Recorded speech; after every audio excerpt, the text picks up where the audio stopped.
hi everyone. Thank you so much for coming out on a Sunday morning to listen to what is, I can assure you, an excellent presentation. Dr. Greger is a graduate of the Cornell University School of Agriculture and Tufts University School of Medicine. Specializing in the field of clinical nutrition, he was one of the founding members of the American College of Lifestyle Medicine, which is the first national medical society to use lifestyle intervention as the primary therapeutic tool in the treatment and management of disease. He's a renowned scholar and, as you'll see very shortly, an internationally acclaimed speaker on nutrition, food safety, and public health. At the end of the 90s, he testified in front of the American Congress as an expert witness in defense of Oprah Winfrey as part of the infamous meat defamation trial. He also somehow finds the time to run the excellent website nutritionfacts.org, which offers hundreds of bite-sized, science-based videos on nutrition and health. Working for Humane Society International, I'm lucky enough to be able to call him a colleague. Please join me in welcoming Dr. Michael Greger.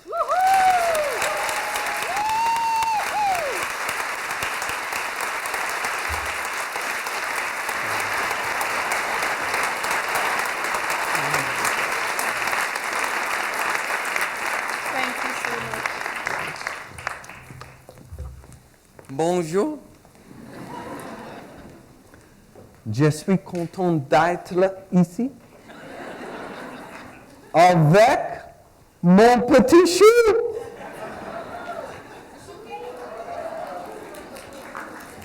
Et elle parle français.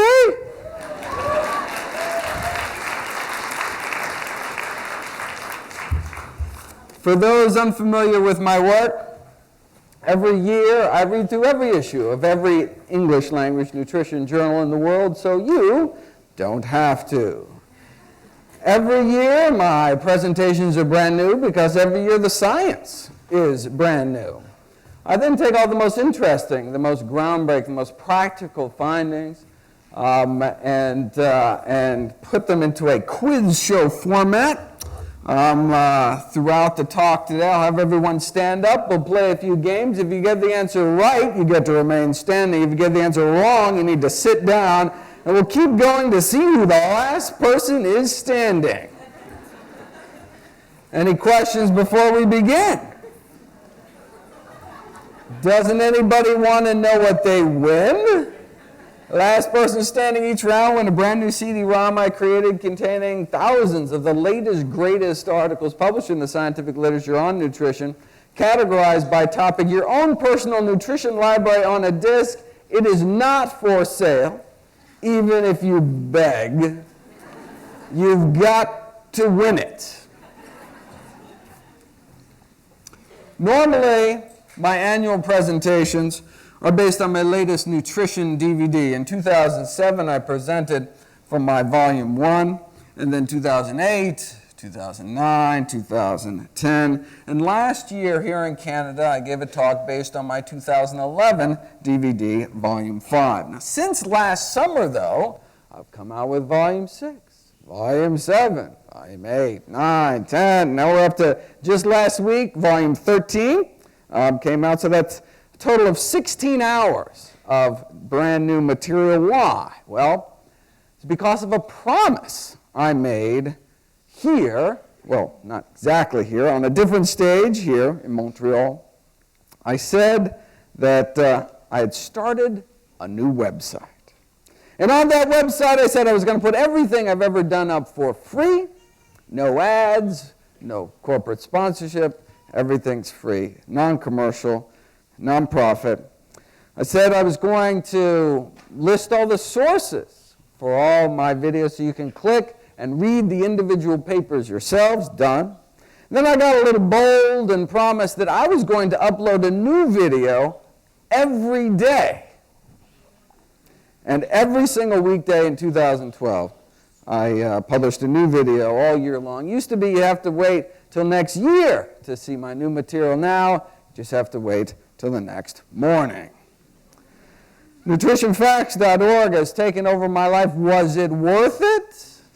Well, here's the number of page views to the site. I'm very happy to say this is from the end of 2011 through fall 2012. And now we're up to 9 million hits on the website.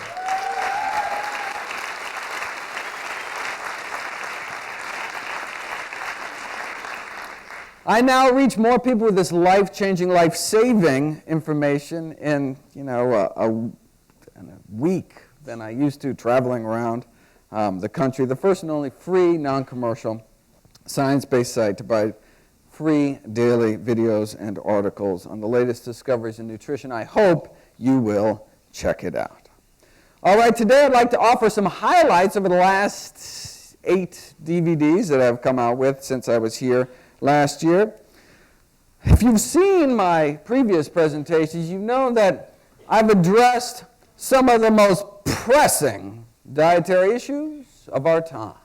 Like, what's the healthiest variety of apple, for example? Or what's the most nutritious nut? Or the best bean? Or the best bowel movement? Remember this from last year? Who's number 1 and number 2? Well, it wasn't the New Yorkers, the most constipated population ever studied in the medical literature, actually, outputting a mere 3 ounces a day. Maybe if they just eat a big apple once in a while. But I thought this year I'd ask a smaller question, like, why can't we live forever? Some animals do. And I'm not talking about some 200-year-old whale or even a 1,000-year-old tree. I'm talking about immortal. There are actually species that don't age and could technically go on forever. And why not? I mean, in a sense, human beings are immortal in that a few of our cells, sperm or egg cells, lucky enough to find each other, do indeed live on. Each of our kids grow out of one of those cells, and that alone, right? The fact that a single cell can grow into a person, right, should make, in comparison, the notion of keeping our bodies going indefinitely seem trivial. Well, it's certainly a hot research topic, and most of the research has focused on DHEA, dehydroepiandrosterone, the most abundant steroid hormone found in the human body. And these levels drop as we age through life. It is considered a cortisol antagonist, meaning that it helps counteract the effects of stress. It appears to rejuvenate female fertility, and most importantly, appears to be a strong predictor of how long one lives, of longevity.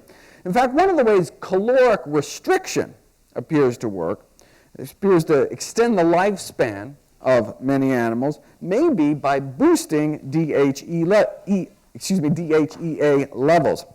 Now, we should not take DHE supplements, and I explain this in a video on the site as to why, but there are natural ways to boost the levels of this kind of fountain of youth hormone.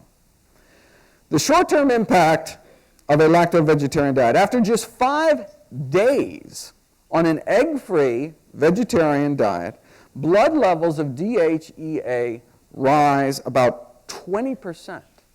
Though interestingly, your body doesn't make more of it, your body just loses less. The bodies of those eating vegetarian appears to hold on to DHEA, something that you normally only see during fasting, long-term water fasting. But these were isocaloric diets, meaning they had people on the same calories. And so the thought is that by eating vegetarian, one may be able to mimic the effects of caloric restriction without having to walk around, starving all the time, get the benefits of caloric restriction without the actual restricting. But what food should we particularly go out of our way to eat and avoid? The 35-year-old follow-up of the Harvard Nurses' Health Study was just published, following literally over 100,000 women in the States for decades, now considered kind of the most definitive study on older women's health. Now, because it was so many women over such a long period of time, in that time, thousands of participants have died, but that allows us to study the risk factors for mortality. The number one killer of these women was heart disease, and so no surprise that dietary cholesterol was a significant risk factor for dying. The second leading cause of death in these women was smoking-related cancer deaths.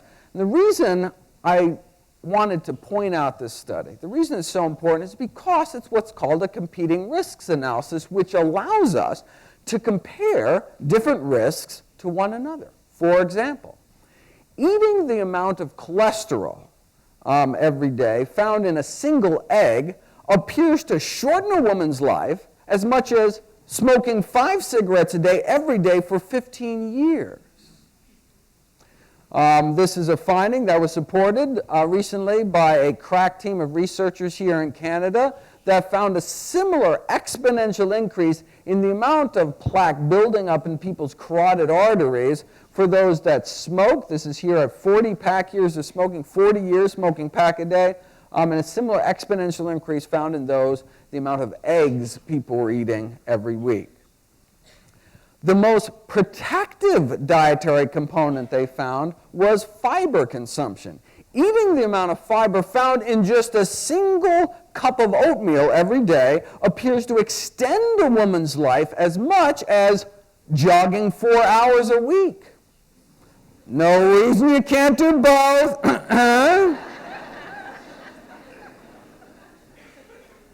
But I think, and in terms of, in terms of the single food, these are food components, the single food associated with living the longest life was actually nut consumption. Eating just 2 handfuls of nuts a week appears to get one that same 4 hours of weekly jogging benefit. But I think it's important to take a step back and say, wait a second. The one dietary component associated with living the shortest life, cholesterol, is only found one place, right? And that's in animal foods. And the one dietary component associated with living the longest life, fiber, only found in one place, and that's whole plant foods.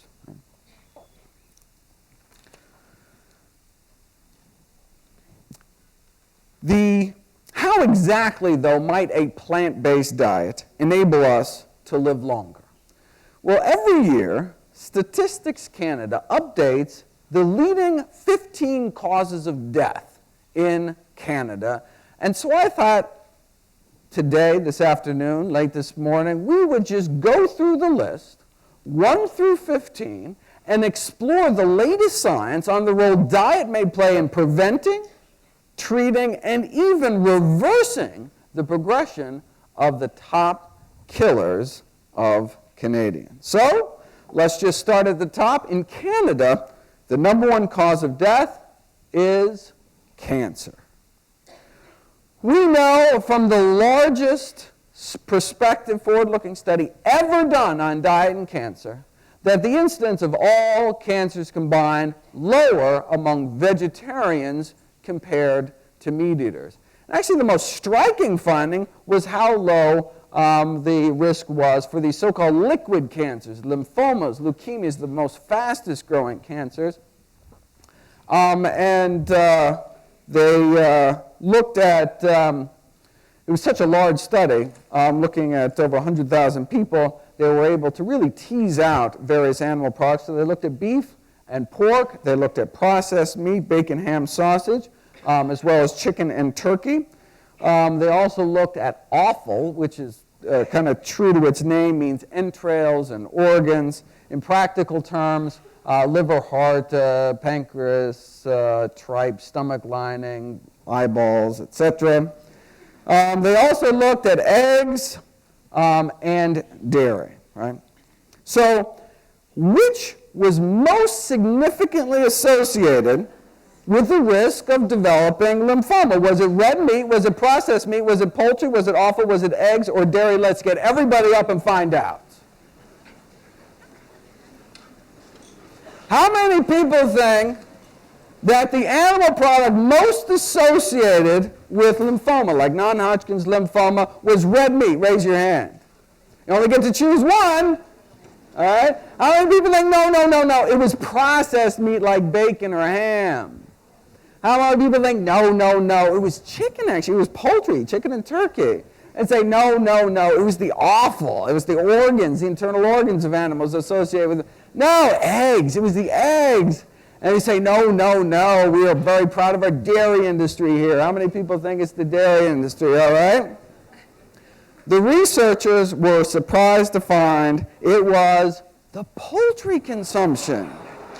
So anyone who didn't choose poultry, sit down. Let's see how many people we still got standing. Oh, not bad. Oh, I see. We got like the smart side of the room. And all right. Okay, those of you who are still standing, remember who you are. I'll have you sit down, but get just you up for the next round of the quiz. Thank you so much.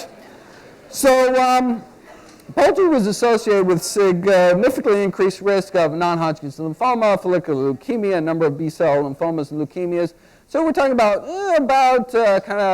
triple the risk on average, and that was for every just 50 grams of poultry consumption. So a chicken breast is about 220 grams. So it's just like a quarter of a chicken breast a day may triple our risk for these types of cancers.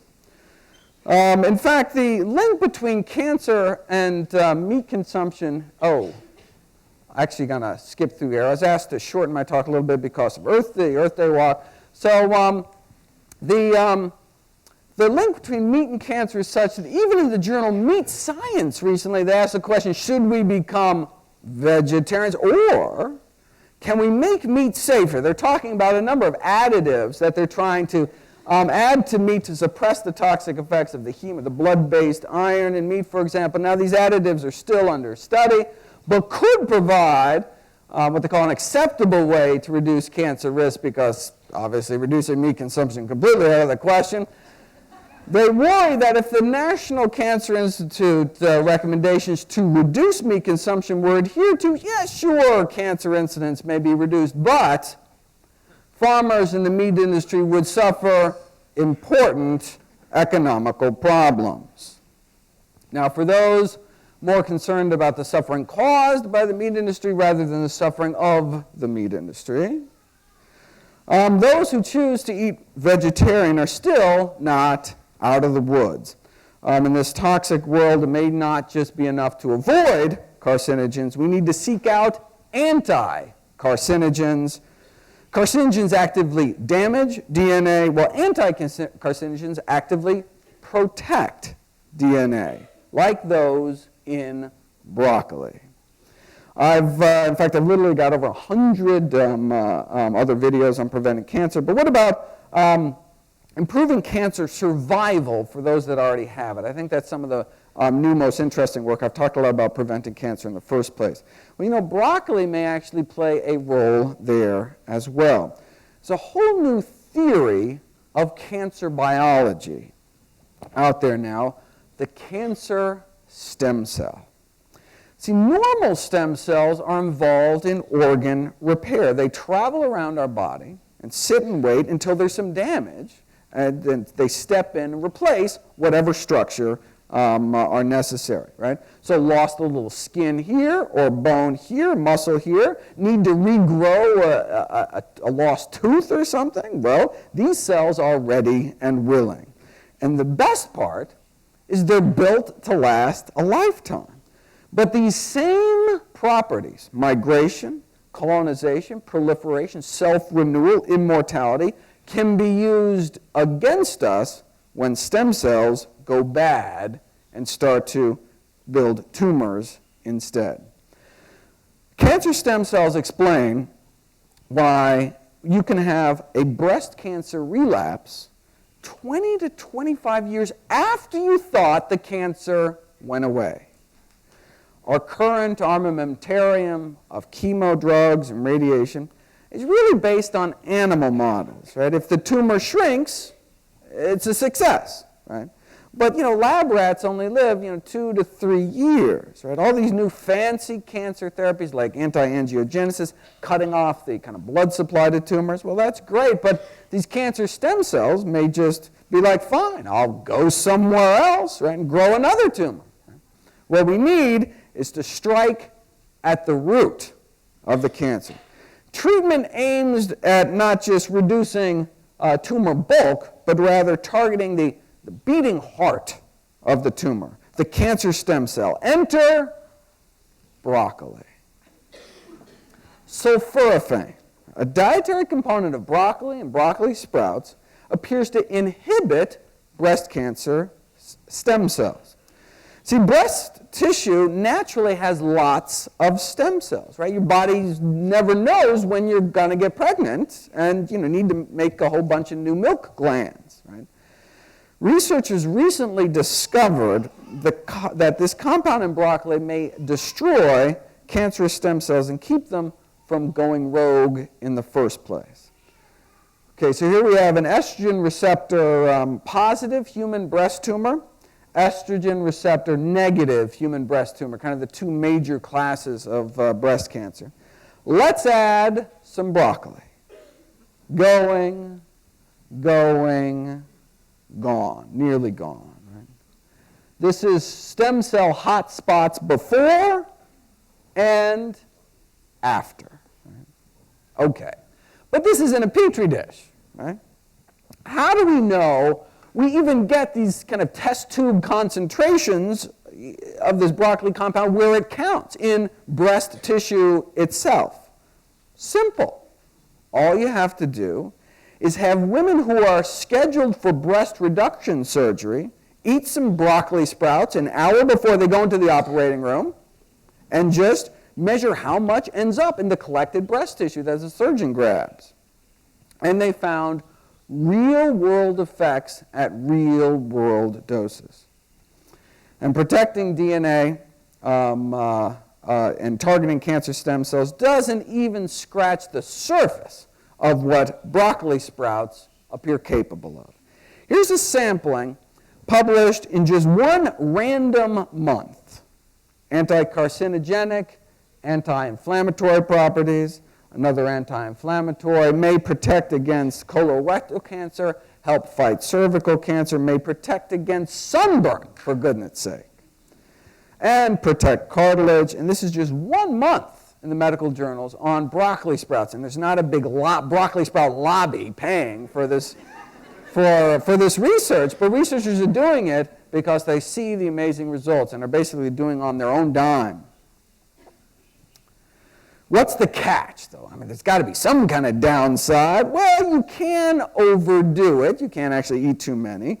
So check out my video, How Much is Too Much? Now, aren't broccoli sprouts expensive, though? If you buy, well, not if you make your own, right? I don't know if you remember this graph I showed of years ago of antioxidants per dollar, right?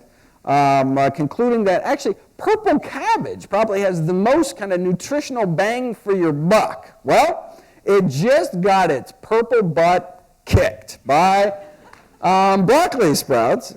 They start out like this, basically. You can buy them online or at a local store, hopefully. Usually in a health food store, you can buy it in bulk for about $20 a pound, but that makes about 75 cups of sprouts. So it comes out to be about 25 cents per cup, which in terms of sulforaphane content is equivalent to 27 cups of broccoli, right? So 1 cup of sprouts equals 27 cups of broccoli. So that's like driving to the store and buying broccoli for a penny a cup, right? Even cabbage isn't a penny a cup. Start out with a mason jar, something like this, with a screen top. Tablespoon of seeds, soak them overnight, drain in the morning, and then rinse twice a day. And by day 2 or day 3, you can enjoy the bounty. 1 tablespoon of seeds makes about 2 cups of sprouts. Right? Sometimes I just have a few jars kind of in constant rotation. It can be the middle of winter in Canada. And you can grow your own salad, right? Every day you can get cups of fresh produce for pennies without ever having to go to the store, which is good for Earth Day, by the way. Yeah. Breast cancer is the most common cancer among women in Canada, but lung is actually the #1 cancer killer. Lung cancer is the #1 cancer killer of Canadian women. If that's something you want to follow up on, I talk about prolonging one's life for people with lung cancer with broccoli. May prolong the life of those with bladder cancer as well. Eating just a single serving or more a month of raw broccoli, a single serving a month or more of raw broccoli associated with half the cancer mortality. Does broccoli have to be raw? Well, it depends if you chop it before or after cooking. Check out this video. Sometimes the enzyme myth is true, and I'd be happy to go through it in the Q&A section. But it's kind of it's an interesting story. What can we do to improve breast cancer survival? Well, we recently figured out what to avoid. A major study following 4,000 women with breast cancer for 7 years. Not all of them made it. But researchers did figure out some dietary factors associated with early demise. Right? What were these women eating that they died so early with this disease? Well, those women eating the most saturated fat after diagnosis increased their risk of dying in those 7 years by 41%. Where is saturated fat found? I couldn't find similar breakdowns here for Canadian dietary surveys. It's probably relatively similar. Basically, it's kind of cheese, donuts, and chicken. Basically, that's kind of the cheese, kind of pastries and chicken. And so, pink donuts might not be the best way to celebrate Breast Cancer Awareness Month. And then basically ice cream, and number 5, chicken. And you thought pink donuts were bad. I am not making this up. And of course, grilling and frying meats may kind of make them even particularly carcinogenic because of the heterocyclic amine formation. So KFC better donate to breast cancer research. The bottom line is that the same diet that may prevent cancer may prolong survival as well. Now, if there was one food I'd recommend women with breast cancer eat, it would probably be flax seeds, right? As lignan intake appears to have a beneficial effect on survival after breast cancer. Yeah, so where are these magical anti-cancer lignans found? Well, it's a little bit in red wine and whole grains and vegetables like kale. Woo, here's sesame seeds, but there's flax seeds, right? I just would not recommend anyone take them in the last trimester of pregnancy because some preliminary data suggests flax may actually be associated with preterm delivery. And if you missed, I had a recent video about chamomile tea, which is also not a good idea for women. It's actually too anti-inflammatory. I encourage pregnant women to stay away from it as well. What about soy food intake and breast cancer survival? Well, literally, we had no clue, really, until 2009 when the first of 3, actually now 4 studies were published on the subject, and they all found the same thing. All 4 out of 4, which is that, if anything, soy is protective among women with breast cancer. Soy food consumption was significantly associated with decreased risk of death and recurrence of cancer. And the other 2 found similar benefit. I have a video on the 4th coming up recently. But look, you can't just sprinkle on a little soy sauce or something, right? It took soy levels comparable to those consumed in like Asian populations. It was about 1 to 2 servings a day of soy foods to significantly reduce the risk of breast cancer recurrence. Bottom line, patients with breast cancer can be assured that enjoying a soy latte or indulging in some pad thai with tofu causes no harm. And if you actually get enough of it in your diet, may actually reduce the risk of cancer recurrence. And actually, the latte may offer additional protection as coffee consumption may reduce total cancer incidence. Anybody happy about that? Not by much, not by much. Overall, according to the latest review, an increase in a 1 cup of coffee per day associated with about a 3% reduced risk of cancers, especially at these dozen cancer sites, but that includes protecting breast tissue as well. What about the caffeine? Good question. In fact, such a good question, I made a video about it if you're interested. Coffee is, after all, just soaking some powdered seeds, right, in some water, so a reduction in cancer risk is perhaps not too surprising. What happens if plants are so protective and animal fats so harmful? What happens if you put cancer on a vegan diet? Pritikin Research Foundation published an elegant series of experiments, which I'd like to talk about a little bit. Simple experiments. You take people, you put them on different diets, right? You draw their blood, and then you just drip their blood on human cancer cells growing in a petri dish, and you just see whose blood is better at suppressing cancer growth. They're the ones that did this study with Ornish that found that the blood circulating within the bodies of vegans was significantly less hospitable to cancer. The blood of those eating the standard North American diet does suppress cancer a little bit. If it didn't, we'd all be dead. It's just that the blood circulating within vegans fights cancer about 7 times better.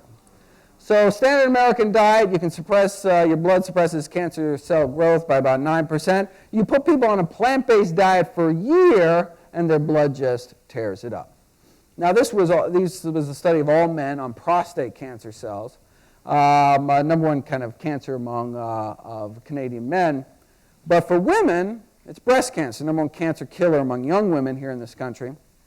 So they wanted to repeat this study using breast cancer and women. They didn't want to wait a whole year to get the results, right? It's killing women now. So let's see what a plant-based diet can do after just 2 weeks against 3 different types of human breast cancer. So here's 3 different lines of human breast cancer. Here's the before, cancer cell growth powering away at 100%, and this is after eating healthy for 2 weeks. Here's kind of a representative image. This is they lay down a layer of human breast cancer in a petri dish, and then they drip the blood of women eating the standard American diet. And as you can see, even women eating pretty crappy diets, I mean, you can kind of break up the cancer. But then they took these exact same women, right? So they acted as their own controls. These exact same women, put them on a plant-based diet for 2 weeks, drew their blood again, laid down another carpet of breast cancer, and their blood could do that. After just 2 weeks eating healthy. Now, suppressing cancer growth is nice, but getting rid of it is even better. This is what's called tunnel imaging, which measures DNA fragmentation or cell death. And so dying cells release light when they die. And so, so this is, the little white spots show up as cancer cell death. And so again, you can kill off a few cancer cells no matter what you eat. But then you take these same women, 2 weeks on a plant-based diet, and their blood can do that. Right? It's like they're an entirely different person inside. This is what's called apoptosis, programmed cell death. Their bodies were able to some kind of reprogram the cancer cells, forcing them into early retirement.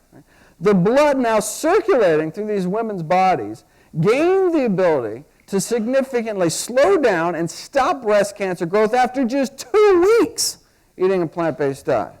Which kind of raises the question, what kind of blood do we want in our body? What kind of immune system? Do we want blood that just kind of rolls over when new cancer cells pop up? Or do we want blood circulating to every nook and cranny in our body with the power to slow down and stop it? Now, this was a study of diet and exercise. They actually had these women out walking 30 to 60 minutes a day. So you say, wait a second. If you do 2 things, how do you know the diet had anything to do with it? Maybe the exercise is the reason they so dramatically improved their cancer defenses.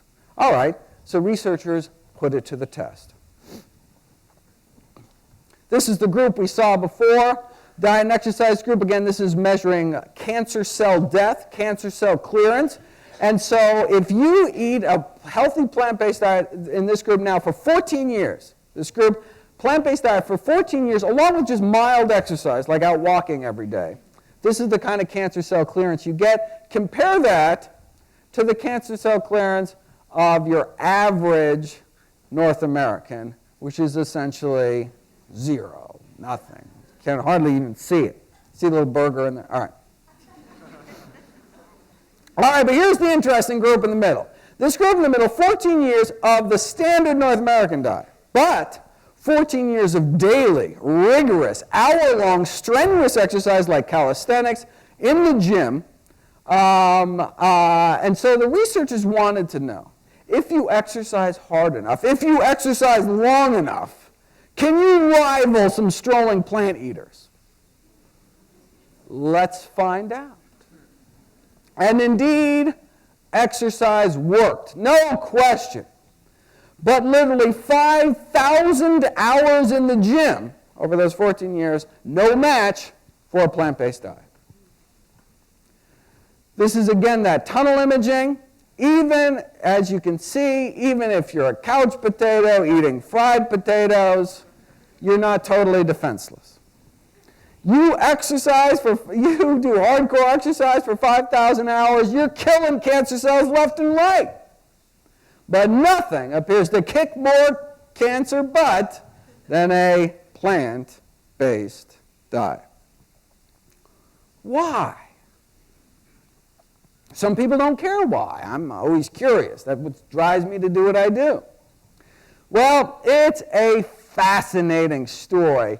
We just figured out why. They actually just determined the underlying mechanisms for this anti-cancer effect. In fact, these experiments, these brilliant experiments, have been around for years, but I've never covered them because I was so frustrated because they had no idea how in just literally a couple days you could so kind of change your internal physiology that I wanted to wait till we finally figured out, so I'm happy to bring it to you.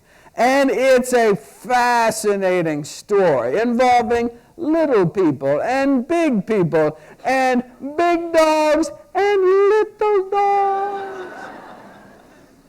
And if you've seen the videos, marshmallows, Tinker Toys, human cannibalism, and vegan bodybuilders, everything from beefsteak to beefcake. It's a great story. I encourage people, please check it out.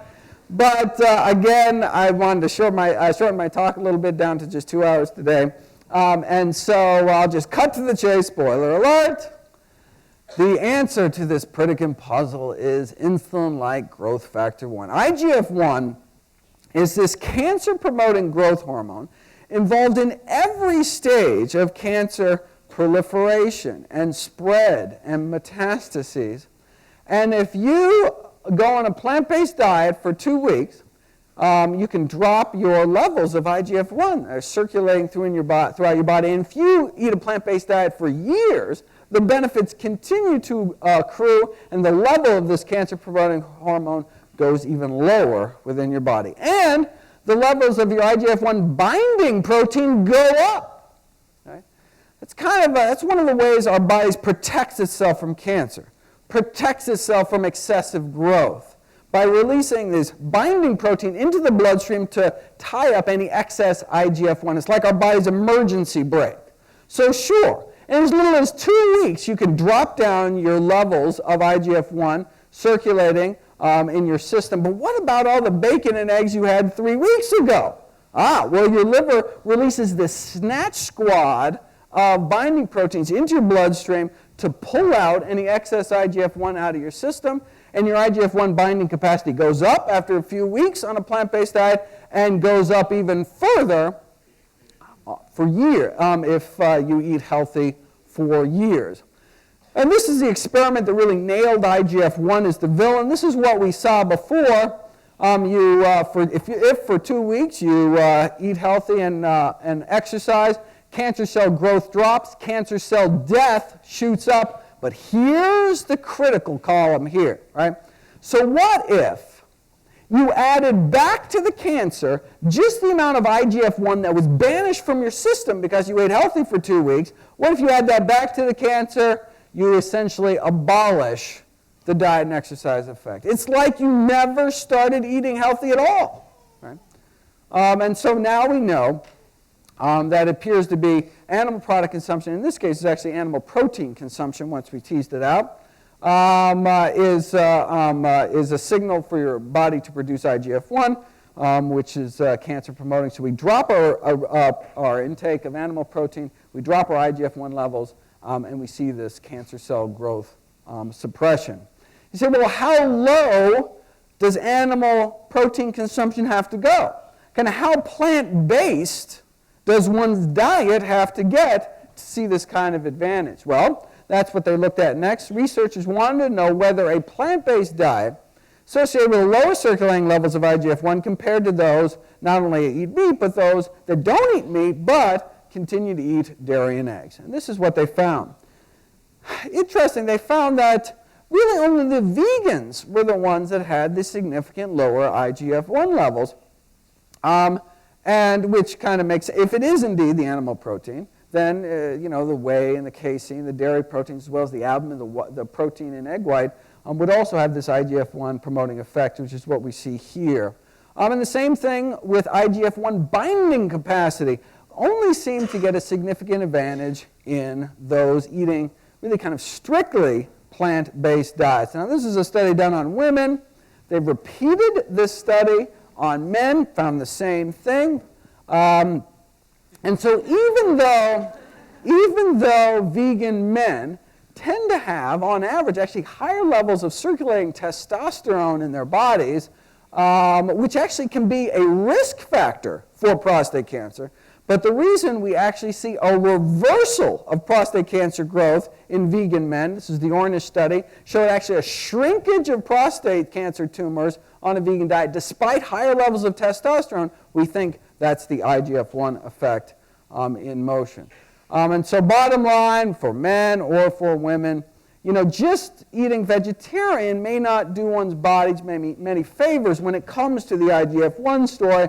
One really needs to kind of move towards more strictly plant-based diets. But look, the good news is, based on what we know, a healthy vegan diet may be profoundly protective, for example, against breast cancer in older women. All right, killer number 2, and how much time we have? We got 14 more to go. Killer number 2 is heart disease. You say, second leading killer of Canadians, heart disease. But what if I have a normal cholesterol? I get that a lot from first-time patients that come to me and say, no, don't tell me about heart disease. I have a normal cholesterol. I have to kind of break it to them that, having a normal cholesterol in a society where it's normal to drop dead of a heart attack, it's our number 2 killer. Not necessarily a good thing. So this massive study recently looking at heart attack victims. This is people that had a heart attack, suffering from a heart attack, found that nearly 3/4 had so-called normal cholesterol, and actually close to half had LDL or bad cholesterol levels classified in the cholesterol guidelines as optimal. Though I'm not sure their grieving spouses and orphan children will take much comfort in that fact. Right? In this society, having an optimal cholesterol is still way too high. As the editor-in-chief of the American Journal of Cardiology wrote more than a decade ago, maybe it's time to start shifting from just decreasing risk. Now, sure, you have a below-average cholesterol, you lower your risk, right? But maybe it's time to start shifting from just decreasing risk of heart disease to putting an end to this epidemic completely. We don't want low risk. We want no risk. How do you do it? Well, again, according to Dr. William Clifford Roberts, one of the most preeminent cardiologists in the world, for the progression of atherosclerotic plaque, for heart disease progression to cease, it appears that our total cholesterol needs to be lowered to the 150 area. In Canadian units, that's 3.8, 3.9, definitely under 4. So we all need to have a total cholesterol 3.8, 3.9. In other words, we all have to have a total cholesterol lowered that to your average pure vegetarian, your average vegan. Right? Of course, he goes on to say, because relatively few people will actually eat that way, let's put everybody on drugs, put the drugs in the water supply, et cetera, et cetera. But bottom line, diet or drugs, it's our choice. So why not just choose the drugs? Legitimate question. Well, there was just last year newly mandated safety labeling warnings, so-called black box warnings, on this class of so-called statin drugs. These cholesterol-lowering drugs like Lipitor, Mevacor, Crestor, Vytorin, and related to brain-related side effects such as memory loss and confusion associated with taking this class of drugs, and also increase in blood sugar levels and type 2 diabetes. Right? So as one prominent cardiologist in the States described, sure, taking these drugs, fewer cases of heart attacks, but more cases of diabetes. Right? With all, and the most recent class of side effects associated with drugs are effects on energy and fatigue, making people feeling really tired, particularly for women, even at modest doses of these drugs. You know, with all the memory loss and confusion associated with this class of drugs, people may have forgotten, you know, there's actually a way to lower one's risk of heart disease and diabetes at the same time. It's called a plant-based diet. Now, cholesterol doesn't just build up in one's coronary arteries. It builds up in all of our arteries. In the heart, it can cause a heart attack. In the brain, it can cause a stroke. And in our spine, it can cause disc degeneration and low back pain. Autopsy studies have confirmed that this is what happens when your cholesterol gets too high. These are the openings of your the arteries that go to your back, that go to your spine. It should look like on the left, and as you can see on the right, they are all closed off. They're clogged off, right? The two most consistent risk factors for disc degeneration, low back pain, what are those two risk factors? If you don't want to have low back pain, number one, you got to stop smoking, and never, even better, never start smoking. And number two is high cholesterol levels, because you're clogging off blood supply to your spine. Much of back pain-related disability appears to be an open or shut case depending on our diet.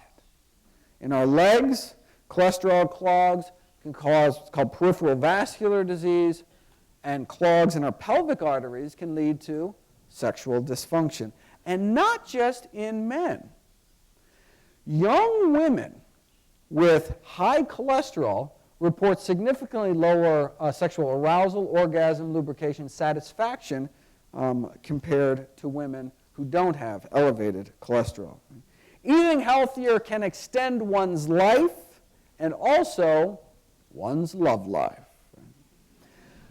And men may be interested in my video on using watermelon to treat impotence, but better get to the root of the problem, which is too much cholesterol in the blood, thanks to saturated fat, trans fats, and dietary cholesterol, which are found in animal foods and junk foods. But it's not just cholesterol that's the problem, but it's actually oxidized cholesterol. I don't have time to run through exactly why, but because it's actually not the cholesterol in your blood, but the oxidized cholesterol, we need to eat lots of antioxidants.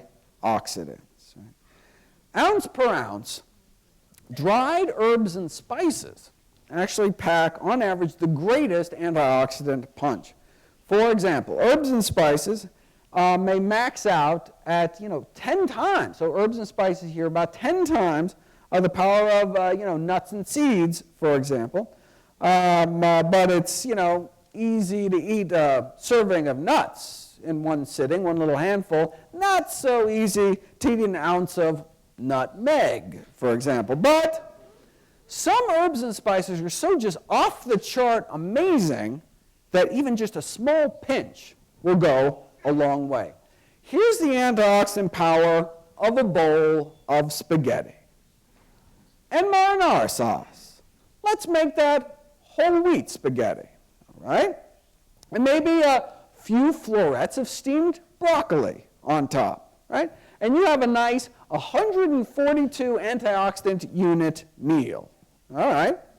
But sprinkle a little spoonful of dried oregano on top, and you nearly double the antioxidant power of your meal by that one little sprinkle. You spent all that time cooking all this stuff, steaming the broccoli, and one little sprinkle, the person next to you just doubled. Here's a bowl of oatmeal. Here's a bowl of oatmeal with just a half teaspoon of cinnamon on top. Dramatically boosts the nutrition.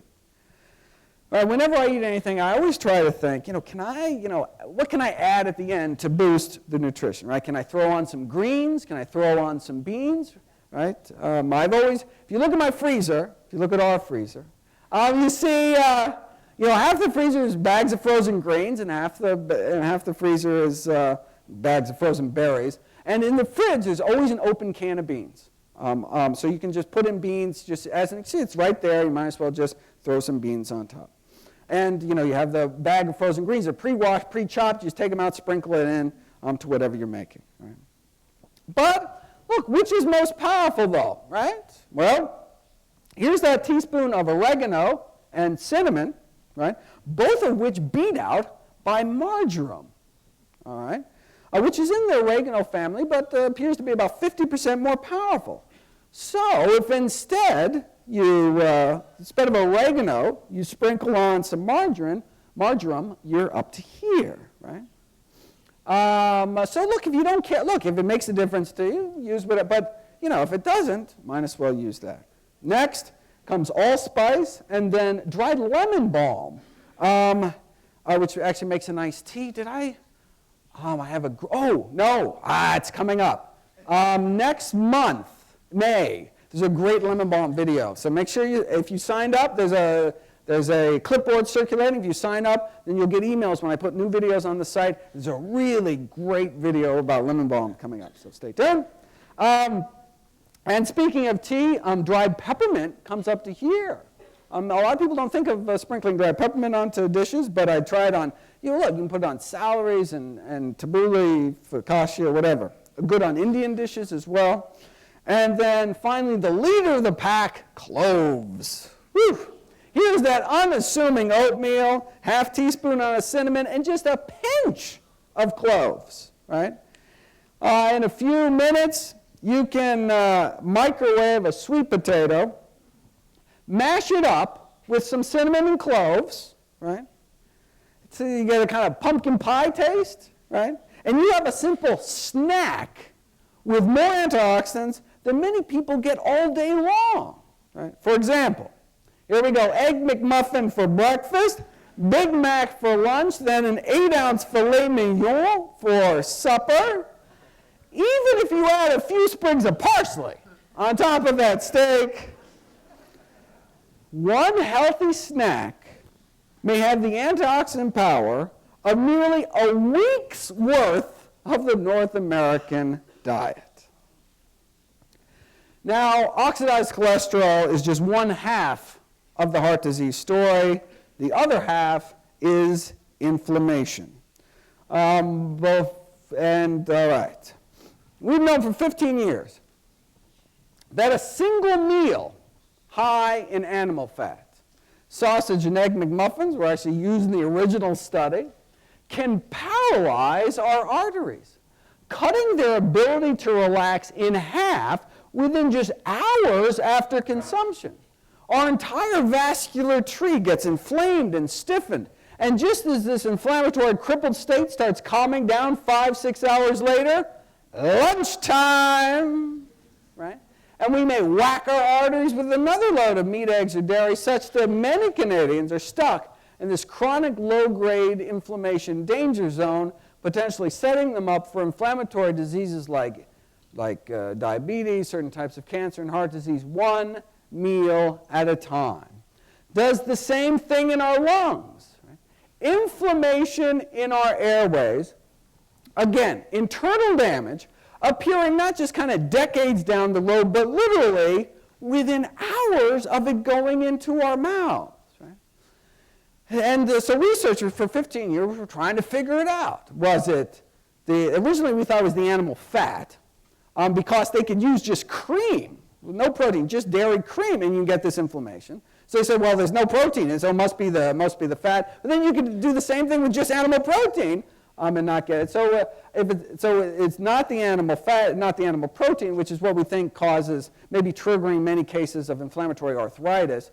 But if it's not the animal fat, not the animal protein, what is it? And I have, again, this series of videos going through this detective story of how over 15 years researchers kind of figured it out. But again, I'll just cut to the chase. It turns out that when people eat animal products, their blood becomes awash with bacterial toxins called endotoxins that are present in the animal products themselves. And these bacterial toxins are not destroyed by stomach acid. They're not destroyed by proteolytic enzymes in our digestive tract. They're not destroyed by cooking. They tried boiling meat for hours. Still couldn't get rid of these endotoxins. So again, we're not talking about food poisoning. These bacteria are dead. But the endotoxin, the toxins actually found in the cell walls of these bacteria, are not destroyed by cooking. And then the saturated fat actually does play a profound role, increasing the absorption of these bacterial toxins into our system. So now we think what's going on is that by eating the animal products tend to be so loaded with bacteria that can trigger inflammation dead or alive, even if they're fully cooked. And then the saturated fat in these same products often may then kind of ferry these toxins through the gut wall into our bloodstream. So now that we know what's going on, what do we do about it? Well, this is from the latest review, 2012, from the team of researchers. Well, I mean, the most kind of obvious solution to this metabolic endotoxemia would appear to be, well, let's reduce saturated fat intake. Though, they go on, the Western diet, really not conducive to this mode of action, difficult for patients to comply with this request. So what? Don't even tell them, right? I mean, it's this kind of patronizing attitude among too many of my medical colleagues that, people are never going to stop smoking, they're never going to start eating healthy, so, kind of why even bring it up, right? That actually may be one of the true leading causes of death. But before we get back to the official list, are there any plant foods that have particular anti-inflammatory properties? Well, a single nut a day has been associated with nearly half having one's risk of dying from inflammatory disease. In a study, increasing the consumption of nuts by about 1.4 grams a day. Now, I don't have to tell this audience that's about half a weight of a penny, but everybody, what? 1.4 grams? What's a gram? All right. It's nice to be in a country that uses real numbers. Associated with reducing about half of one's chance of dying from chronic inflammation-related diseases, right? It's like 1 almond a day, half a walnut. Right? Now, fish consumption did not seem to do a thing. These data indicate the protective role of nuts, but not fish, against inflammatory disease mortality. And so this may help explain why most studies done to date on those eating vegetarian or vegan show significantly less inflammation in their bodies compared to meat eaters. Here's the latest. A vegetarian diet was associated with lower inflammation levels, lower levels of C-reactive protein. It's kind of a marker for inflammation, which is in accordance with previous research showing that vegetarians have a lower risk of heart disease and improved antioxidant and inflammatory status compared to non-vegetarians. Okay, you say, well, okay, so plant-based diets can reduce markers of inflammation, right? But to see if plant-based diets actually work against inflammatory disease, right, you got to put it to the test. The gold standard of evidence in nutritional science is an interventional study, right? You split people into 2 groups, right? Put half on one diet, half on the other, right? And see what happens. And that's just what researchers recently did. Inflammatory bowel diseases, such as Crohn's disease, is an autoimmune condition where your own immune system attacks your own intestines. All right, there's no cure. All you can do is really just try to keep it in remission, right, as long as possible between these flares, between these Crohn's disease attacks. Sufferers are put on anti-inflammatory and immunosuppressive drugs, may find themselves in and out of the hospital getting segments of their bowel, of their intestines, surgically removed. Right? We've known that meat, cheese, fish, animal protein in general have been found to increase the risk of developing inflammatory bowel disease. But what about the power of plants to not just prevent it, but to actually treat it? Japanese researchers took a group of Crohn's patients in remission, either because they just came out of surgery, they're in remission because they just cut out part of their intestines that was inflamed, or because they were able to beat back their immune system with enough steroids. So they're currently in remission. And for 2 years, I have half of them to eat a semi-vegetarian diet, right? Meaning vegetarian except for 2 servings of fish a month, right? And a single serving of any other meat a month. But otherwise, other than that, right, supposed to eat vegetarian. So less than a single serving of meat a week. Right? Now this wasn't a prison study, right, or anything, right? These were free living adults, right? So the results are not necessarily what happens when a Crohn's sufferer actually goes on a plant-based diet, but what happens when you just tell them to go on a more plant-based diet, and how much they comply is up to them, right? Which makes the results even that much more astounding. Check it out. The dashed line is the standard diet group. The solid line is the semi-veg. 200 days into the study, all the patients told to eat more of plant-based are still in remission, but about 20% of the group not told to do anything different relapsed. After a year, 100% of the semi-veg group, right, still symptom-free, but the disease reemerged in half of the standard diet group. And at the end of 2 years, 92% of the patients just told to eat a more plant-based diet remained without disease, whereas the majority of those not given any particular dietary advice relapsed into cycles of drugs, hospitalizations, and surgery. A highly significant finding. And that horrible relapse rate, right? God, you don't even can't even go a year without something happening, right? Is typical on typical diets. Most Crohn's patients relapse within a year or two. Yet, the semi-vegetarian diet, highly effective in preventing relapses in Crohn's disease, right? Remission rate means, disease-free status, right?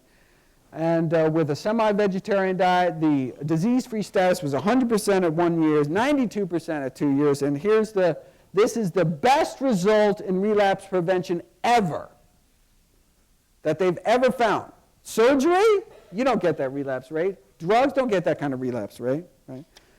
Let me say that again, right? Encouraging people to drastically cut back to less than a single serving of meat a week, right, appears to be the best result in relapse prevention.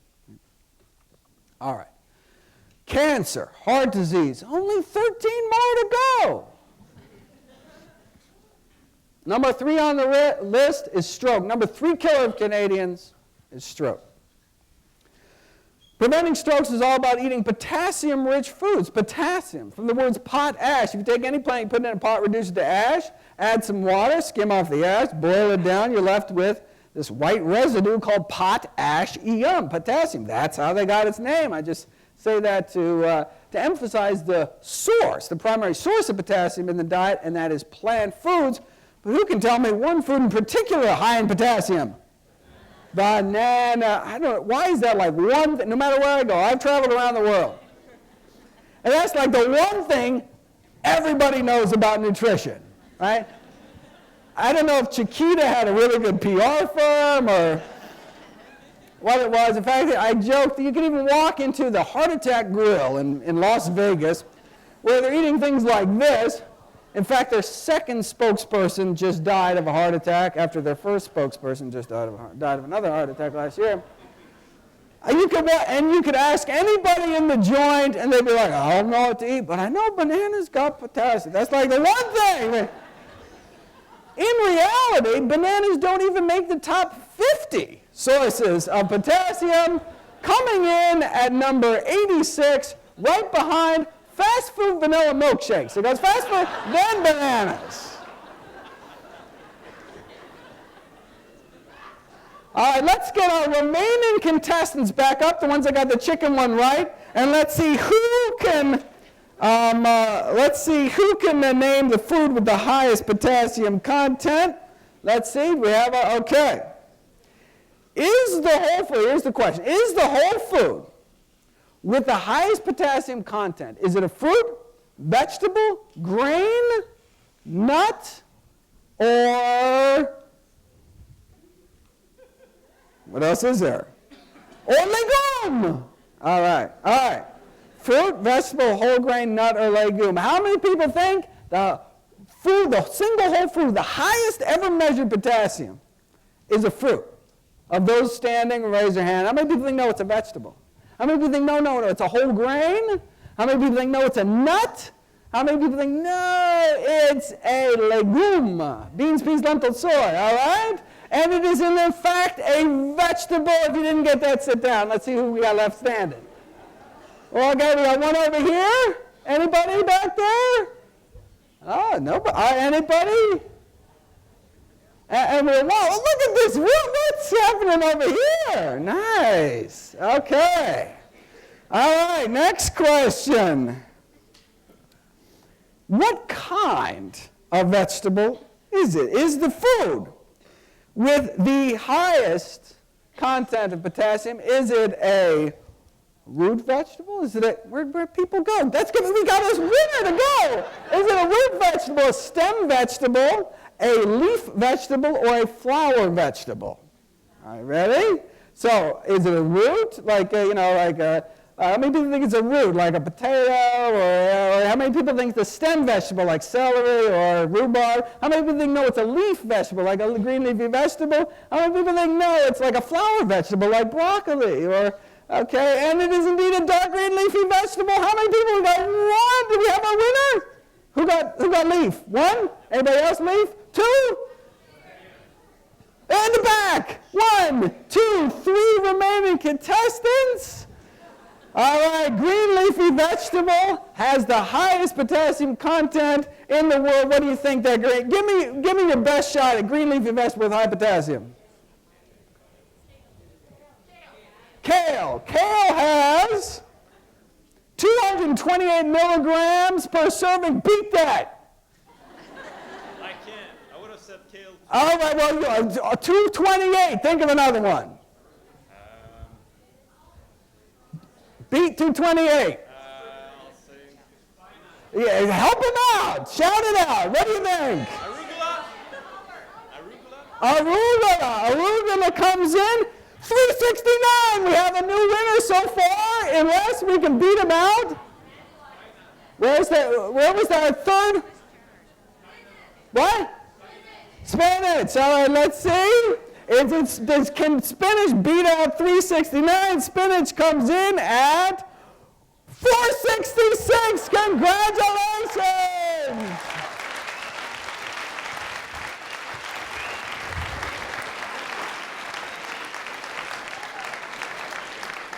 All right, come on down. Congratulations. That was pretty good.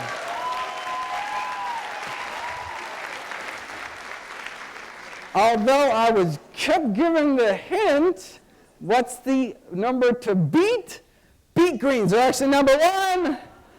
Top sources are, well, tomato and orange concentrates. That's not really fair in terms of whole foods. Beet greens, number 1. And then beans actually come in number 2, and dates, number 3. These are potassium-rich foods. In fact, and so, bananas down at 86. In fact, if you look at the 5th leading cause of death in Canada, bananas could be downright dangerous.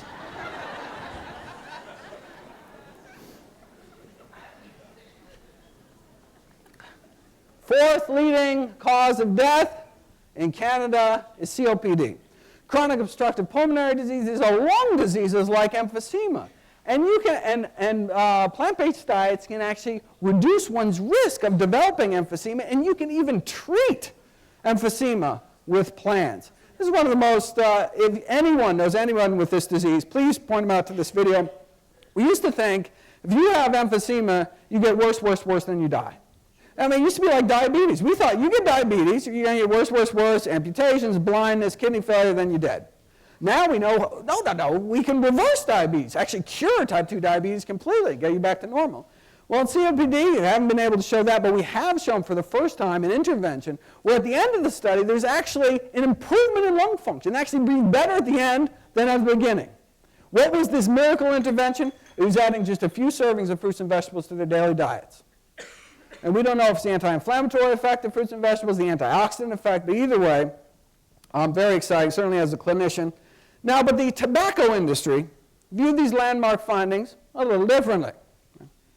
If adding plants to one's diet can prevent emphysema, wouldn't it be easier to just add them to cigarettes?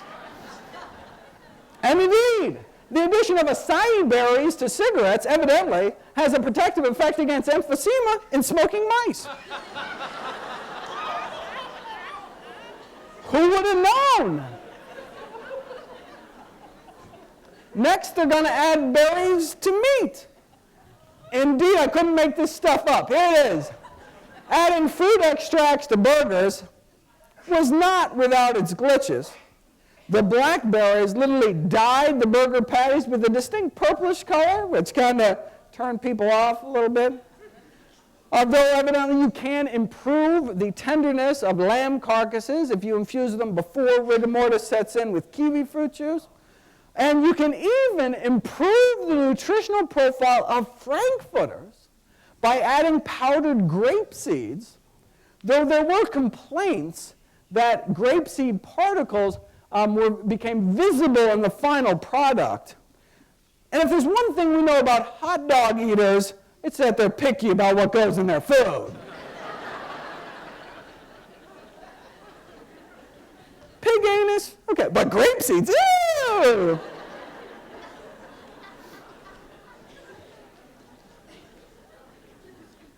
Next on the list, diabetes, our sixth leading cause of death. Diabetes can be prevented with the help of a plant-based diet, can even be treated with a plant-based diet. We see these amazing reversal studies compared to the American Diabetic Association diet, for example. Here's the latest from the Adventist II study. This is a study of predominantly Canadians and Californians, although with people throughout North America. This is the largest study of people eating plant-based diets in human history. This is what we found. Compared to those eating non-vegetarian diets, those just cutting out all meat except fish may or may not have slightly lower odds of diabetes. Those cutting out all meat certainly seem to, but it appears to get kind of this full benefit. One has to cut out eggs and dairy as well. And this is, very importantly, after controlling for weight. Right? And so you say, well, yeah, of course, vegans have lower rates of diabetes. They're so, skinny on average. But no. This is even after controlling for weight. So this means even at the exact same weight, right, vegans have just a fraction of the diabetes risk. But that does raise, an interesting question. Why are vegans on average so slender, right? And so here in North America, this is the BMI. Anything over 25 is overweight. Anything over 30 is obese. They used to call anything under 25 normal weight. Not normal anymore. So now they just call it ideal weight. And it turns out here in North America, even vegetarians on average are actually overweight. And so between your average meat eater and your average vegan, this is about a 36-pound spread, or about 16 kilograms. So there's a 16-kilogram difference between your average meat eater and your average vegan. And that's, in fact, what you find in these intervention studies where you take meat eaters, put them on a vegan diet, the longest study we have so far is of large number of people is 2 years. And after 2 years, they tend to kind of average out, balance out at about 16 kilograms lighter on average. You say, well, why? Well, I mean, vegetarians do tend to, at least in the States, eat fewer calories on a daily basis. I mean, but not that many fewer. I mean, not to get 16 kilogram difference.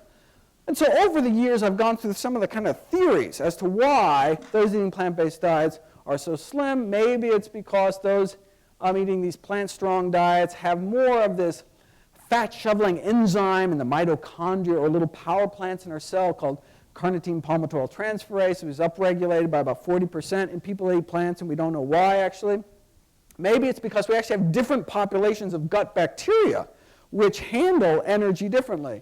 In fact, just 2 days ago, I was on the Dr. Oz show. Very excited. It'll be, the show will air next month, but I was talking about this thing, talking about the differences in gut bacteria and what role that can play in people's diet. A fascinating field. Maybe it's because people eating plant-centered diets are getting less of these so-called obesogenic chemicals, these endocrine-disrupting chemicals that build up in the meat supply. There's even an obesity-causing virus in poultry that may be playing a role. Here's the latest. Maybe it's the propionate. Propionate, what's that? Well, one of the things that only found in plant foods, never found in animal foods, fiber. So, animals have bones to hold them up. Plants have fiber to hold them up. You say, wait a second. I thought fiber was defined as our inability to digest it. Well, we can't digest fiber, but the gazillions of little good bacteria in our gut can. And what do they make with it? They make propionate, which then actually gets absorbed back into our system and circulates throughout our body. What does it do? Well, it inhibits cholesterol synthesis. That's kind of nice, as well as having what's called a hypophagic effect, an appetite suppressing effect. What it does is it delays the rate at which food leaves your stomach. So if you eat like a big bean burrito tonight, right? If you have a really good digestive system, by tomorrow morning, your gut bacteria are eating that same bean burrito, right? Eating all that fiber, making propionate, and getting it into your system. And so then, the next morning, your breakfast sits in your stomach longer, and so you just feel fuller longer. And so just naturally, without even thinking of it, unconsciously, you just eat less throughout the day because you feel full. And whether it's that, whether it's because it regulates food intake, or at least in a Petri dish actually prevents the fat cells from multiplying, but we don't know if that actually happens in the whole person. But either way, this propionate stuff appears to have an overall anti-obesity effect. And we can boost the numbers of good bacteria in our guts without probiotics, just by eating vegetarian, because we're feeding our little friends with fiber. Also, animal products are relatively kind of calorically dense. So to walk off the calories found in a single pat of butter, or margarine for that matter, one would have to add an extra 700 meters to one's evening stroll. Unless one compensated one's diet by eating less of something else. One would have to add an extra, quarter-mile jog that day for every sardine we put in our mouth, and that's just kind of the edible part. Sorry about the miles. And anyone who wants to eat 2 chicken legs better get out on their own 2 legs and run an extra, how many kilometers? Run an extra 5 kilometers that day just to run off the calories found in those 2 chicken legs, and that is steamed, skin removed. Here's the latest. What I talked about before, that 16 kilogram difference, that was a cross-sectional study, snapshot in time. You can't prove cause and effect, right? Maybe people who are slim start eating healthy and not the other way around. To prove cause and effect, you actually have to follow people over time, and no study in the world bigger than this one to do it. Literally hundreds of thousands of people followed out for years. What did they find? They found that meat consumption is associated with weight gain, and conclude that a decrease in meat consumption may indeed improve weight management. This was after controlling for how much they started weighing, how much they were exercising, were they smoking or not. But here's the kicker. This is after controlling for calories. So that means you have 2 people eating the exact same number of calories a day, the person eating more meat may gain more weight. They even calculated how much more. So for example, if you ate a steak every day, it would lead to an annual weight gain 422 grams higher than the weight gain experienced on the exact same number of calories, but if you just were eating less meat. And after a couple years, you can get that kind of weight gain that comes traditionally with growing older. Right? And steak was nothing. Actually, the most strongest relationship with weight gain was observed for poultry. So this is the difference between the different meats. So for example, if you eat a burger every day, this is the amount of weight you gain in addition to the calories that are found in the burger. Processed meat is worse, so like a ham sandwich, even if it's the same number of calories as the burger,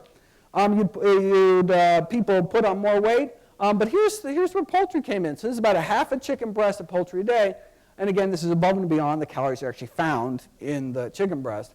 And so they conclude, not surprisingly, results indicate meat intake associated with weight gain, and this is after adjusting for how many calories they're eating, and therefore, of course, in favor of this public health recommendation to reduce meat consumption for health improvement.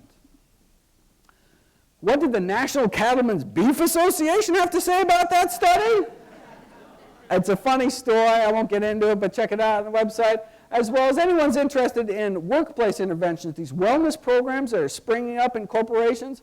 There's a great video on the site about Dr. Neil Barnard at the Physicians Committee for Responsible Medicine on what they went to Geico corporate headquarters and able to do this kind of vegan diet intervention, found some remarkable results. And again, I'll leave that if you're particularly interested in that. Next on the list, killer number 7 is Alzheimer's disease.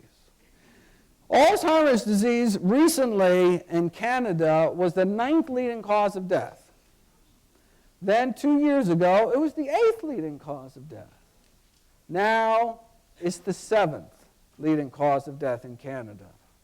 We have known for decades that those who eat meat, red meat or white meat, doesn't matter, between 2 and 3 times the risk of developing dementia. And the longer you go without eating meat, the lower your risk falls. But again, look, we've known about this data forever. This exciting new data involves treating Alzheimer's with natural plant-based remedies like the spice saffron, which beat out placebo and actually works just as well as the leading drug prescribed for Alzheimer's, all, of course, without the side effects. So obviously, anybody with this devastating disease, please send them to those videos. Next on the list, influenza and pneumonia, 8th leading killer in Canada. You say, well, wait a second, what role could a respiratory infection have to do with diet? Well, obviously, you have not seen my video, Kale and the Immune System, talking about the immunostimulatory effects of kale. Is there anything kale cannot do? Check out this study on boosting immunity through diet. So they took older men and women, split them up into 2 groups, and right before they were getting their pneumovax vaccination, their pneumonia vaccination, had half the group eat their regular diet, and the other half said, eat your regular diet, but just add a few servings of fruits and vegetables to your daily diet. Then we'll give you your vaccine. What happened? They found a significantly boosted antibody this is the protective antibody response to the pneumonia vaccination, significantly boosted. By what? What magic? All they did, add a few servings of fruits and vegetables to their daily diet. Next on the list, killer number 9, is suicide. What role could diet play?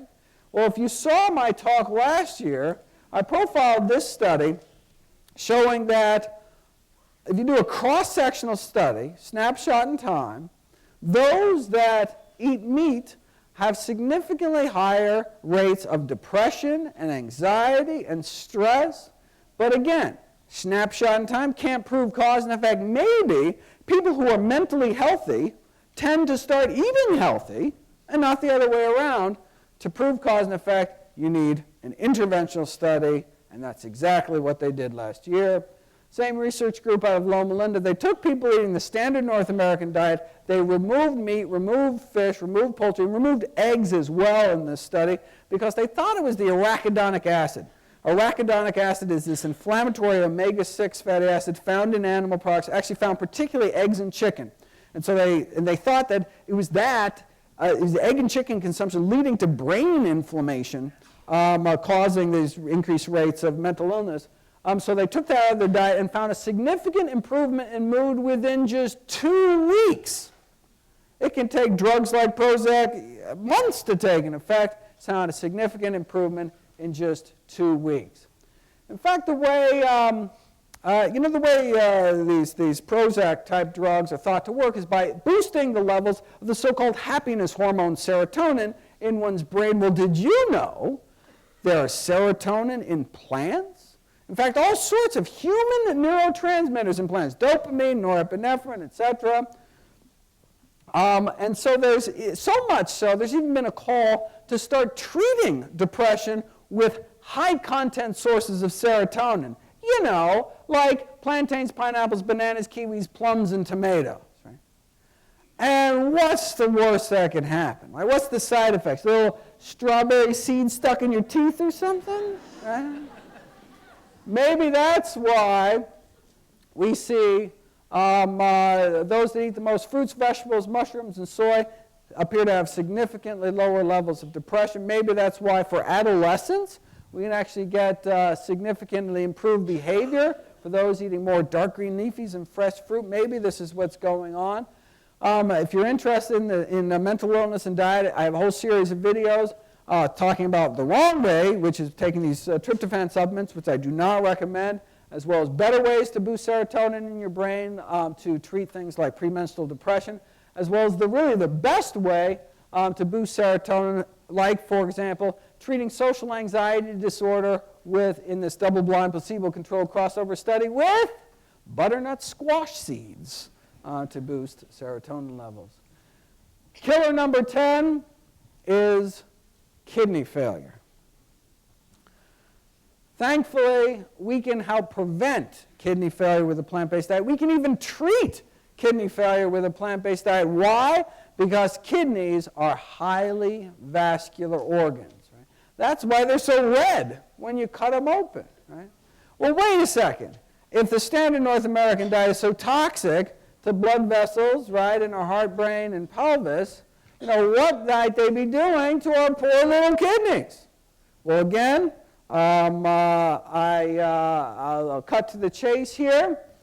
Harvard researchers found 3 dietary risk factors, and only 3 dietary risk factors for declining kidney function. What they were measuring was called proteinuria, a loss of protein in the urine. You're not supposed to be losing protein in your urine, and when you do, that's a sign that your kidneys are starting to fail. What are these 3 dietary risk factors for failing kidneys? Number 1, animal protein. Number 2, animal fat. Number 3, cholesterol. So it actually wasn't total protein consumption. It wasn't total fat consumption, but specifically animal protein, animal fat, as well as cholesterol, all of which found only one place, and that's in animal products. You can even treat, and not only do, at a cross-sectional basis, not only do vegans tend to have better kidney function on average than those that don't eat plant-based diets, but you can even treat kidney failure with a pure vegetarian diet and see dramatic differences. How long does it take? After just 1 week, you can see dramatic improvements in kidney function. All right, we talked about kidney function. What about liver function, the 11th leading killer of Canadians? Well, we have known for decades that you can treat liver failure with a vegetable protein diet, significantly lowering the level of toxins that would otherwise build up in your bloodstream eating meat with a less than fully functional liver. I do have to admit, though, there is one group of those eating plant-based diets with significantly worsening liver failure. In fact, strictly plant-based diets, living off potatoes and grapes and corn and yet not doing so good. It's not clear what's going on. Next on the list, and again, I'm just going to try to push through these so we can get some Q&A before we all take a walk. Sepsis, the leading killer number 12 is systemic blood infections.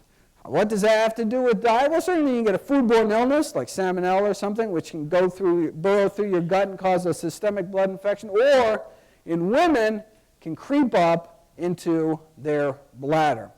We've known for decades now that the source of bladder infection causing bacteria was actually rectal flora, which kind of creeped up into the bladder, but we didn't know, well, where did those, how did they get in the intestine in the first place? Well, finally, we have DNA fingerprinting proof just last summer where we found out where this bladder infection causing bacteria was coming from, and what's the reservoir? Where do we get exposed to it? Chicken. Where did we figure this out? In the great country of Canada. So now we know that women colonize their gut with these bladder infection causing bacteria, not just eating chicken, but even just preparing chicken, even if they don't eat it. And then later, they can kind of creep up into the bladder, causing potentially millions of bladder infections all across North America. Very significant. Wait a second, you can't sell unsafe toys, you can't sell unsafe cars, and how is it even legal to sell unsafe meat? Well, they do it by blaming the consumer. This is a USDA poultry microbiologist quoted saying, look, raw meats are not idiot-proof, right? They can be mishandled when they're just like handling a hand grenade. You pull the pin, someone's going to get hurt. Right? Now, while some may question the wisdom of selling hand grenades in supermarkets, our poultry microbiologist disagrees. Says, I think the consumer has the most responsibility, but just refuses to accept it. It's like a car company saying, yeah, we installed faulty brakes, but it's your fault for not putting your kid in a seatbelt. The head of the CDC's the Center for Disease Control in the States, food poisoning division, was famously asking a question about this kind of blame the victim attitude coming from the meat industry. Is it reasonable, she asked, is it reasonable that if a consumer undercooks a hamburger, their 3-year-old dies? Is that reasonable? Not to worry, the meat industry's on it. They just got FDA approval for a bacteria-eating virus. They can spray on the meat. These so-called bacteriophages actually attack food poisoning bacteria. Now, there has been certainly some questions raised about whether or not these bacteria-eating viruses may swap toxin genes between bacteria, especially given the difficulties in preventing large numbers of these viruses from escaping into the environment from the slaughter plants. And it may even allow the meat industry to become even more complacent about food safety, kind of like the quick techno fix argument about irradiation. Who cares how much fecal contamination there is in the meat if you can just blast it with enough radiation at the end to effectively sterilize it. Now, there is concern that consumer acceptance of these bacteria-eating viruses may present somewhat of a challenge to the meat industry. I'm not going to label it or anything. Well, if they think that's going to be a challenge, check out their other bright idea. The effect of extracted housefly pupae on pork breast. This is a sciencey way of saying they want to smear a maggot mixture on the meat. Now, it's a low cost, and so think about it, right? Look, maggots live off of rotting flesh. Yet, there have been no reports of maggots having any serious diseases. So, boy, they must be filled with some kind of antibacterial something, right? Hey, so let's take some maggots, grow them 3 days old, wash them off, towel them off, a little Vitamix action, and voila, safer meat. 13th leading killer, Parkinson's disease. Does a vegan diet reduce risk of Parkinson's disease? Well, we do know that every single study, prospective study, ever looking at dairy or milk consumption found increased risk for consumers of dairy products for Parkinson's. You say, well, why? Well, one possibility is that we know dairy products, at least in the States, contaminated with these neurotoxic chemicals. We have substantial evidence suggesting that these pesticides, pollutants, increased Parkinson's risk. We have autopsy studies finding higher levels of these pollutants and pesticides in the brains of Parkinson's patients.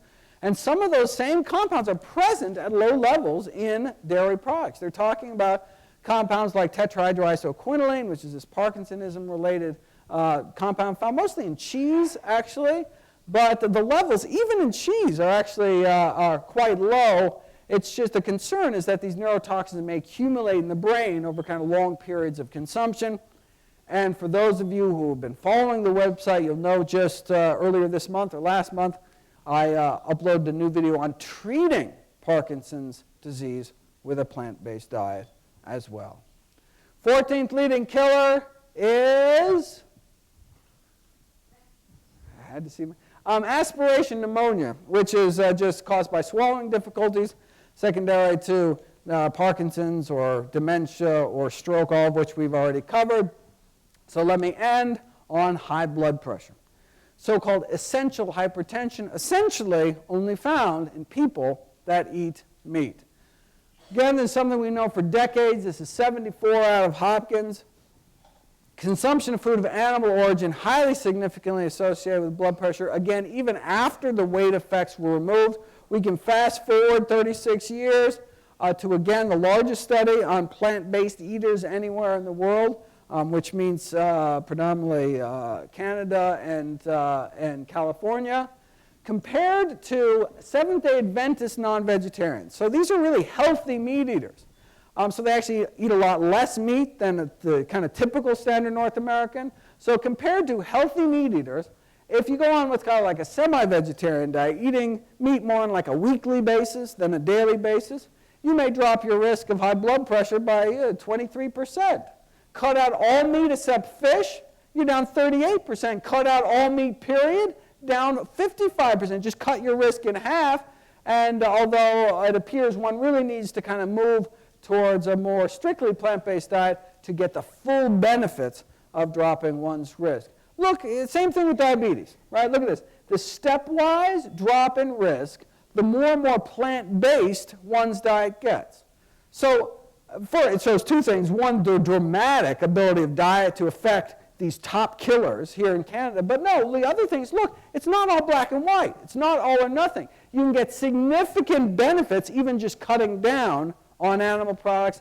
Same thing with obesity.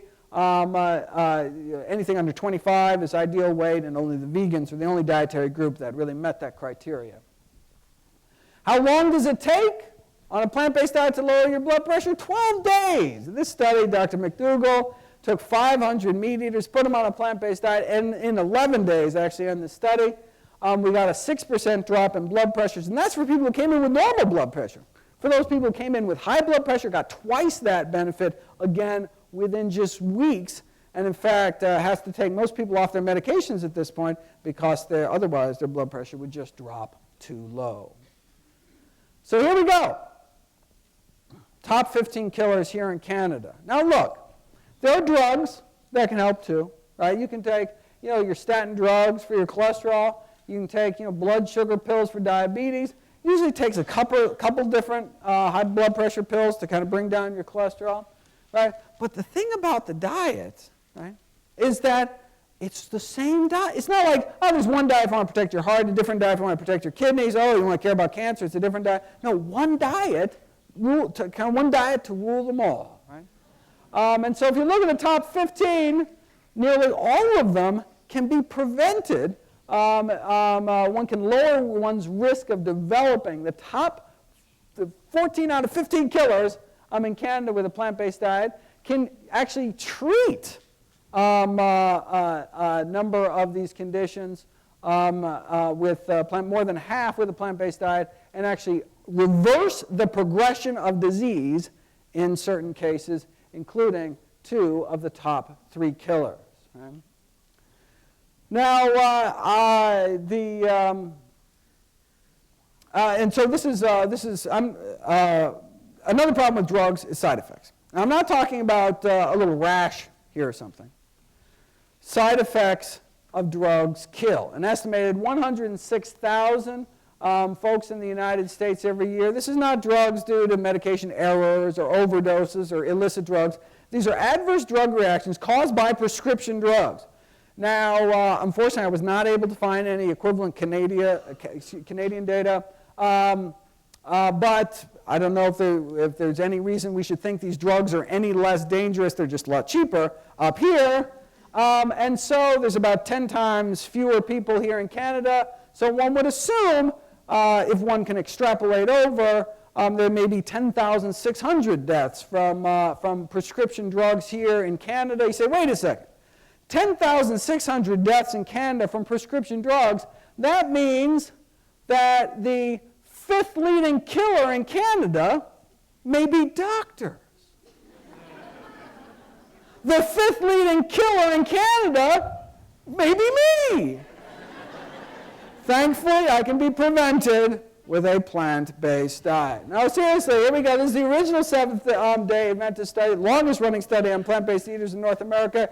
Compared to vegetarians, meat eaters, about twice as likely to be on aspirin, sleeping pills, tranquilizers, antacids, painkillers, blood pressure medications, laxatives, of course, as well as insulin. So, plant-based diets are great for people that don't like taking drugs and don't like risking drug side effects. Now, plant-based diets do have side effects of their own. Side effects include fewer chronic diseases, fewer allergies, fewer surgeries, less medications, less hospitalizations. Here's the surgery data. So fewer varicose veins and hemorrhoids, even fewer hysterectomies in people who eat plant-based diets for some reason. And it's not just the big killers. I just talked about the top 15 killers, but also people who eat plant-based diets have less diverticulosis, less rheumatoid arthritis, and most importantly, fewer diseases overall. That's what you get in a plant-based diet, fewer diseases overall. This is the allergy data, which I just find fascinating. So the concern about boosting your immune system, who wouldn't want to boost an immune system? Well, what about the millions of people with asthma and autoimmune disease and seasonal allergies? Their immune system is a little too boosted, right? So the concern is, well, eating healthy, maybe you get higher rates of these diseases, but no, it's exactly the opposite. Compared to vegetarian women, non-vegetarian women, 30% more chemical allergies, more asthma, more drug allergies, more bee sting allergies, more hay fever. So not only do you actually get the benefits, you get the boosted immune system so you have fewer illnesses, but you actually get less of that overreach of your immune system too. So you get that sweet spot right in the middle. And the latest side effect of plant-based diets is fewer cataracts. The leading cause of vision loss in Canada, that's what you get, fewer cataracts. Now you can tell that this is European data because the heavy meat eating group, they called them heavy meat eaters, 1 serving a day or more. That's the heavy meat. All right, but if instead of eating a serving of meat a day or more, you ate half a serving, you may cut your risk of cataracts 15%. Cut out all meat except fish, you're down 21%. Cut out all meat, period, 30%. But again, one appears to continue to accrue benefits the more and more plant-based one diet gets. All right, here's the top 15 killers. Imagine if Canadians embraced a plant-based diet. Imagine if Canadians just cut down on animal products. Well, there's actually one country that did. Let me just end by talking about this case study about Finland, of all places. After World War II, Finland started packing on the meat, eggs, and dairy, and so actually by the 1970s, Finnish men had the highest rates of heart disease mortality in the world, bumping Canada down to number 5. Well, Finland, look, they didn't want to die, so they got serious. All right. Well, heart disease caused by high cholesterol caused by saturated fat intake. So the main focus of their nationwide strategy was to reduce their high saturated fat intake. All right? Well, where's saturated fat found? As we already talked about, right? Cheese and chicken. All right, so what did they do? Well, a berry project was launched, for example, to help dairy farmers make a switch to berry farming. And indeed, many farmers did switch from dairies to berries, right? We could do that up here, right? These friendly cholesterol-lowering competitions were instituted between villages, like whose town could get the lowest average cholesterol, right? And they got prizes, and it's a whole, all right. So how did they do? Well, look, You know, on a national scale, on a public health scale, even if you drop disease rates a few percent, right? I mean, you could save thousands of lives. Right? But instead, remarkably great changes took place. What am I talking about? I am talking about an 80% drop in cardiac mortality across the entire country. 80% of the heart disease gone. With so much fewer deaths from heart attacks and cancer, cut all-cause mortality about in half. Men and women got to live lots longer. And look, Finland is no country of vegans. Right? This shows the power of even just reducing animal product consumption. And now we're muscling it up down in the States to become we're number one. We're number one as well. All right, so why doesn't our nation embrace these recommendations? Why do other nations embrace these same recommendations given the balance of evidence? Well, I can't talk to the political situation here, but I know down in the States, I have a whole series of videos about the conflicts of interest among those on the dietary guidelines committees, the ones that actually write our federal guidelines for what Americans should eat. And so whether they're funded by candy bar companies or the Sugar Association, or happen to be a member of McDonald's Global Advisory Council on Healthy Lifestyles. Or maybe they serve proudly on Coca-Cola's Beverage Institute for Health and Wellness. This is my favorite. This is Joanna Dwyer. She was up at Tufts with me. She used to be the Duncan Hines brand girl before that she was the official Crisco brand girl. And then she went on to write the recommendations for what we should all eat. All right? If you actually look at what they come up with, actually what the committee writes in terms of what we should all eat, you'll find that there is no discussion at all of the scientific research on the health consequences of eating meat. Because so everything I just talked about the last 2 hours, they don't even touch it. Because if the committee actually discussed this research, it'd be unable to justify its recommendation to eat meat at all, as the research would show that meat increases the risk of chronic diseases, contrary to the whole purpose of having dietary guidelines in the first place. And so thus, by simply ignoring the research, the committee is able to reach a conclusion that would otherwise look improper. Right? They can't even talk about the science. What do we know? We know that a plant-based diet, fruits, vegetables, whole grains, legumes, no meat, can reverse heart disease, prevent deaths from heart disease, slow progression of cancer, et cetera, but they can't even talk about the science.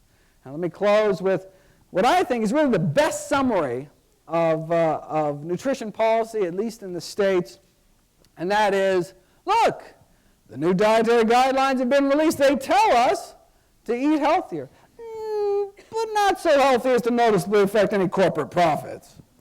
Thank you very much.